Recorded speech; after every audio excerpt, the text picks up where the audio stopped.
just like to start, I was really proud of our guys this year, the way they competed. Just appreciate the work that they did day in and day out to improve. Obviously, we'd like to be playing today, but like every season, this was a unique one. Trying to battle through whatever it's thrown at you and try to get better. And at this point, you're reflecting a little bit, and also wishing you could play. But as I reflect, as I mentioned, I'm proud of our group and the way we competed and the work that they put in. Secondly, it's been a really good year, continuing to work with Kyle and Landry and develop continuity with them, and look forward to doing that throughout the offseason. And really also want to recognize Tony and his support and really his commitment to building, a championship caliber program and all the things that means, doing it, the right way, as they say, and just the amount of resources that he's been willing to commit to continue to build out, a very robust organization. When looking at the season as a whole, is there anything that shocked you about this team? Any season, there's all kinds of little shocks, throughout the year. I've kind of grown to understand that whatever you think you can anticipate, there's always something else, and that's part of, the process of an NBA season, is all those things, trying to continue to, react to them, respond to them, process them, and allow them to have the opportunity to make you better.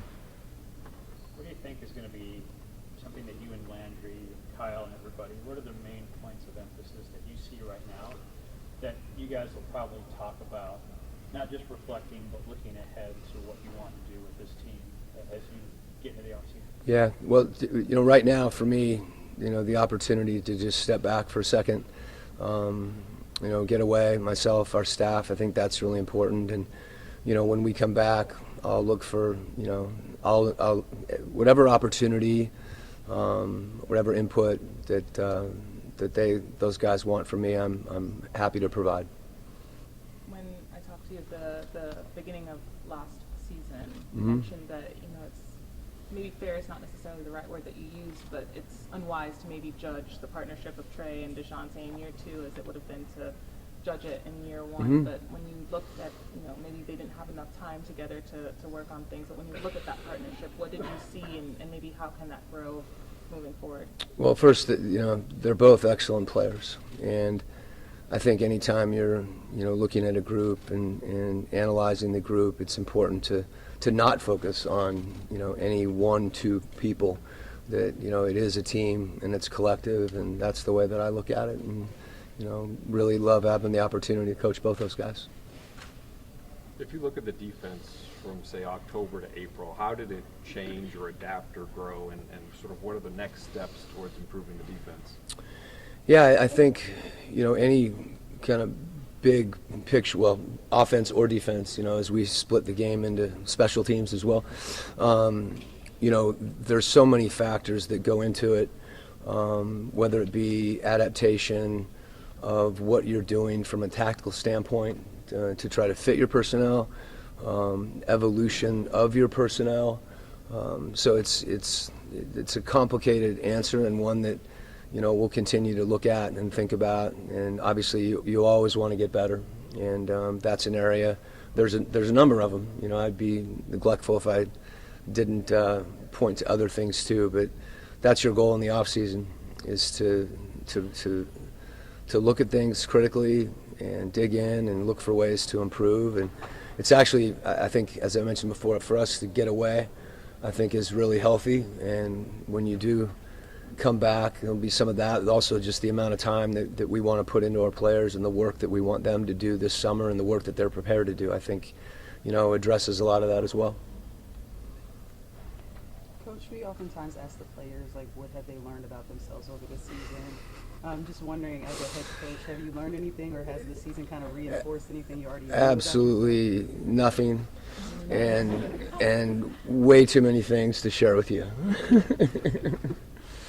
I didn't learn how to bake a cake. Other than that, you learn to prepare a lot of different meals and deal with a lot of different things, and that's the wonderful thing about this job, and also the most challenging thing about it is you're constantly learning. You really are. And I don't care how many years you've been in the business, or whether it's your first or your 10th, or any organization. Year one is always a unique year, and invariably year two is as well. And at least for myself personally, I'm committed to continuing to get better myself, and those are the things we ask of our team. Coach, talking through players amongst this cycle, some kind of focus on the fact that injuries really impacted this team, and then other players have kind of said that every team goes through injuries, and so you can't really use that as an excuse. How do you kind of frame the injuries that this team faced this season, and how it impacted the type of year you wanted? Yeah, I think both those things are true, and they can both be true. That every season does have challenges with injuries. Sometimes the timing of the injuries, not all injuries are created equal. How long guys are out, who's injured at the same time. I know there's all kinds of metrics that try to measure that, and I think we're one of the teams that clearly was impacted. The other part of that, though, is, again, in building on the idea that it's part of it, you really want to use any adversity, in this case injuries, to try to figure out a way to get better, whether that's a given player coming back. And the best example, right, is you break your right arm and then you have to learn to shoot left-handed. Just as simplistic as that. And I think that's true of the team. You're able to find different things out in those moments, and you never wish that. Hopefully we'll have less injuries next year, but that's part of the growth process of a group too, is kind of accepting that those things are going to happen, and choosing to respond to it the right way. I found it interesting, Click kind of said at times he felt like maybe the winning mentality of the group maybe wasn't there. Bogey talked about he felt like maybe some guys weren't making the sacrifices needed, and maybe even competing against each other. Mm-hmm. Did you notice any of that, and how do you kind of navigate that? Yeah, I haven't talked to those two guys about that. I think, any team, our goal is always, to be as connected as possible, to compete collectively as much as possible, and I think those are things you just continue to strive for. Do you believe if this year's roster was fully healthy that you guys would be playing later in the playoffs? Well, as I mentioned before, I wish we were playing today, and you always want to play later in the playoffs. So hopefully that's something that you can ask me again next year, and we'll have a slightly different answer. Who knows where it goes? But I do think that that's having those goals and those aspirations is great. I mentioned that. I think that's one of the things in working with Tony and Landry and Kyle. Tony's talked a lot about being a championship caliber team and organization, and as I said, the resources that have been committed to that, the work that's being done, the collaboration that's occurring, and that includes our coaches and our players, and then we all want to be connected in the sense that you alluded to. Follow up on what Lauren was asking about DeJounte and Trey. Their on-off numbers, when they're on the floor together versus when they're on separately, would suggest that they weren't when the team suffered when both of them were on the floor together. Mm-hmm. I'm curious, to you, obviously numbers can say what you want, but in your opinion, kind of how much is that of the truth of their ability to play together? Sure. I guess I could just reiterate, I really, coaching Trey and coaching DeJounte, as a coach, anytime you have an opportunity to coach a unique player, a player that is on that level that you really appreciate. And I appreciate coaching them both independently. And as I mentioned before, whether it's perception, analytics, whatever the measure is that anyone wants to use, myself included, to gauge a team and lineups and those things, I think it's, we're about that collectively. And I don't think it comes down to any one or two guys. That's something that is about our group. What is one thing that's maybe going to stick with you throughout the offseason that this team didn't do as well that you would like to see them do better? Yeah. Probably more than one, but what's... I'm the kind of the sweeping, what did you learn, singular questions are hard for me because it's a lot more complex than that. And I appreciate the question too. If I get to a point when I can boil my life down into one thing that I can do better, like, I'll do it. There's so many little things, I think, and that would be the theme, I guess, that there is no one thing, that it's usually a collection of things. And those things at different points in the year, different things present themselves. And that's the challenge of the off season, is really to look back and reflect and analyze and see what those things are and prioritize them and try to figure out how to make them better. And what's the challenge for you and the players to fix one thing, move to the next thing, and then know this is sorted out, we won't have to go back to this, and we can keep improving? Well, anybody that's tried to improve in anything, I think you understand that there's progress, and then there's slippage, and there's more progress. And there's so many variables that go into that. Sometimes what appears to be a step back, there may be a very, very clear reason for it that you have no control over. So I guess I think the primary thing is to look at the things that you have control over and what aspects of it you have control over. And the ones that you don't, or the areas that you don't, you can focus on and try to move the needle. Well, I actually heard you mention about people getting away. Mm-hmm. What is getting away for you? Are you going to watch the playoffs? It's finishing this right here. What does that look like? I when I get away, part of getting away is knowing that I'm away and not thinking about everybody wondering what I'm doing when I'm away. So I absolutely appreciate that we're getting to know each other. You're not going to find out my favorite book, nor my favorite food. For me, one thing that's tongue-in-cheek, obviously, but always laced with some truth. I really, with my family, travel's been an important part of our lives, and that to me is to get some space and to take your mind off certain things, and it's not easy, right? You gravitate back to certain things, so. Sometimes it's traveling to somewhere in Atlanta. Travel means a lot of different things, so looking forward to that.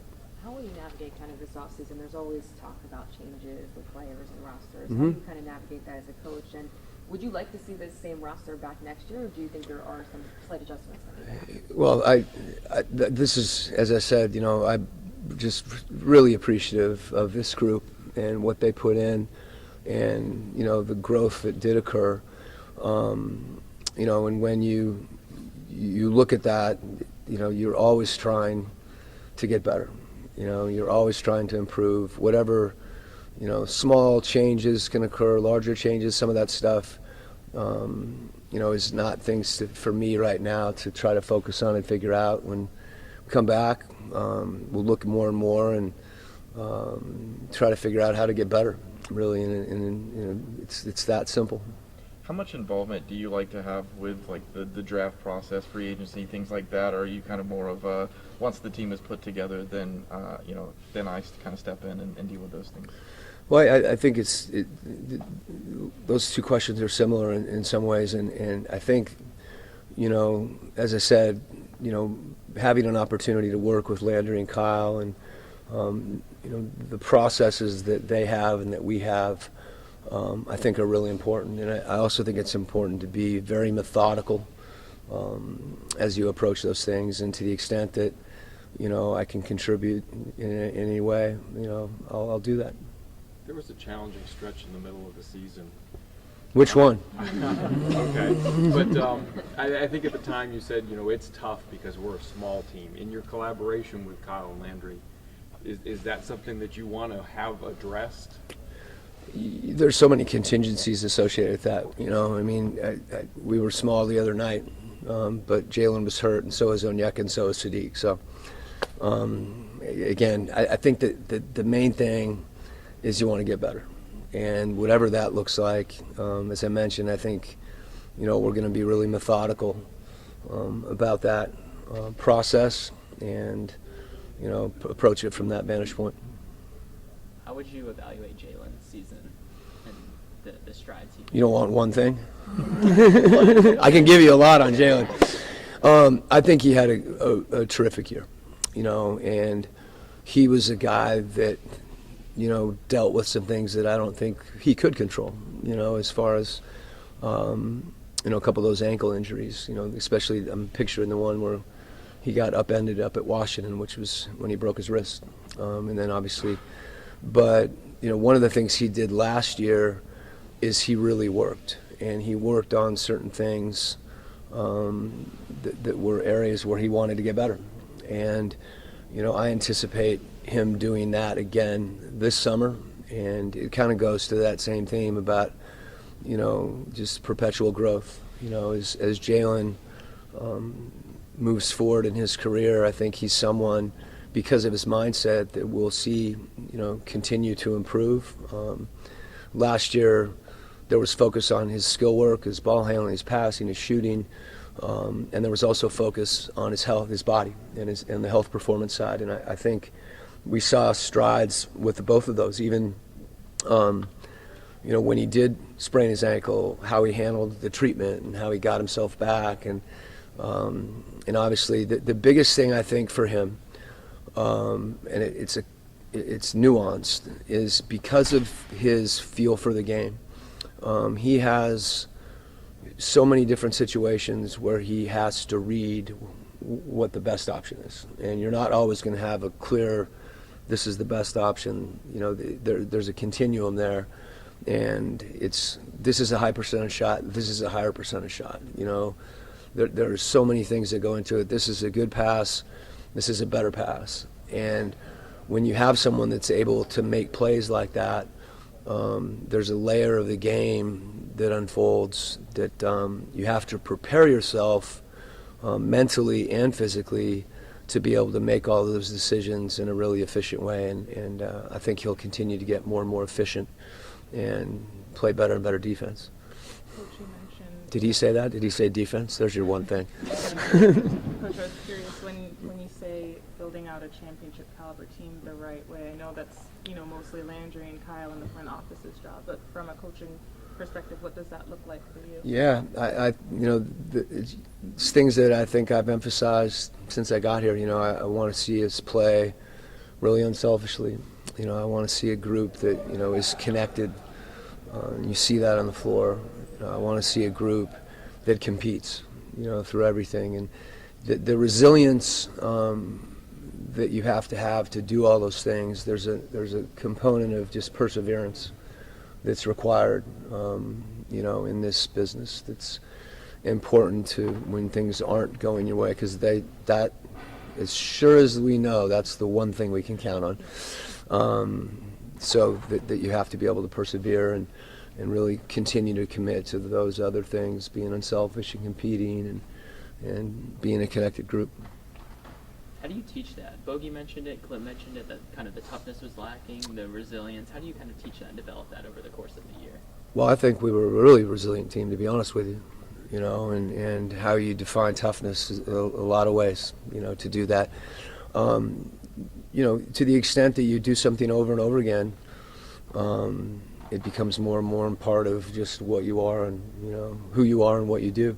And, you know, I think all of us need to bring that ourselves, and then collectively, you know, that's the connectivity that I'm talking about, that, you know, you raise your level, you know, as a group, because you're competing for one another. There's times when you might, you know, want to stop when you're on that third lap of the mile, whatever it is. But oftentimes, if you're, you know, playing for something bigger than you, for a group, that you do find more of those things that we're talking about. These are subtle things, you know.